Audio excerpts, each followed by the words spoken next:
60টি বর্জনীয়র 1 number, বিলম্বে ইফতার করবেন না কখনো। 1 নাম্বার, দেরি করে ইফতার করা নিষিদ্ধ। ইহুদিরা দেরি করে ইফতার করে। 2 নাম্বার, রমাদানের পবিত্রতা বজায় রাখবো। কোনো তর্ক বিতর্ক অশ্লীলতায় আমরা জড়াবো না, ঝগড়া করবো না, সরাসরিও না, ফেসবুকেও না। করবেন কেউ গালি দিলে বলবেন ইন্নী ইমরুউন সাইম, আমি রোজাদার।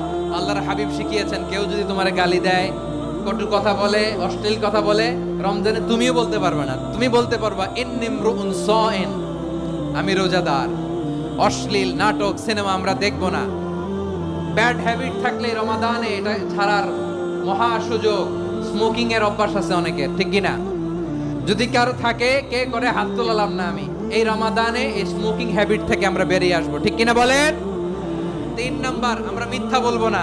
বিশ্বনবী বলেন যে রমজানে মিথ্যা কথা, মিথ্যা কাজ, মিথ্যা সাক্ষী ছাড়তে পারে নাই, তার না খেয়ে থাকা, উপবাস থাকা দিয়ে আল্লাহর কিছু যায় আসে না। 4 নাম্বার, অপচয় করব না। ইন্নাল মুবাদ্দিরিনা কানু ইখওয়ানা শায়াতিন ওয়া কানা শাইতানু লিরাব্বিহি কাফুরা। অপচয়কারী শয়তানের ভাই। আচ্ছা, যে শয়তানের ভাই ও নিজেও আরেকটা কি? শয়তান। অপচয় করব না। ইফতারি করতে যে আমরা অনেকে অপচয় করি, এগুলো করবেন আপনারা? না, অপচয় করব না। 5 নাম্বারে, রিয়া, লোক দেখানো ইবাদত আমরা করব না। লোক দেখানোর জন্য নামাজ, রোজা, জিকির, তেলাওয়াত, দান সদকা এগুলো করলে আল্লাহর দরবারে এগুলো কবুল হবে। 6 নাম্বার, অনেক গুরুত্বপূর্ণ, ব্যবসায়ী ভাইয়েরা, অনেক অসাধু ব্যবসায়ী আছে রমজান আসলে নিত্য প্রয়োজনীয় পণ্যের মূল্য বৃদ্ধি করে দেয়। এরকম আছে না নাই? এগুলো করবেন না। মজুদদারি করবেন না। পণ্যের কৃত্রিম সংকট বাজারে করবেন না। আপনি লাখ টাকা কামায়া ভাবছেন যে রোজাদারদের কষ্ট দিয়ে ধনী হবেন। এমন রোগ আল্লাহ আপনারে দিবে, কোটি টাকা দিয়েও আপনি হাসপাতালের বিল পরিশোধ করার ক্ষমতা আপনার হবে না। খবরদার।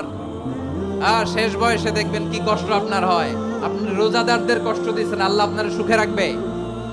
আল্লাহর দোহাই লাগে, আমার ব্যবসায়ী ভাইয়েরা এটা করবেন না। 7 নম্বরে সর্বশেষ কথা, অধীনস্থ যারা আছে তাদের কাজের চাপ আপনারা কমিয়ে দিবেন। কাজের লোক, ফ্যাক্টরির ওয়ার্কার, স্টাফ, তাদের প্রতি যদি রহম করেন, আপনার উপর রহম করবে কে?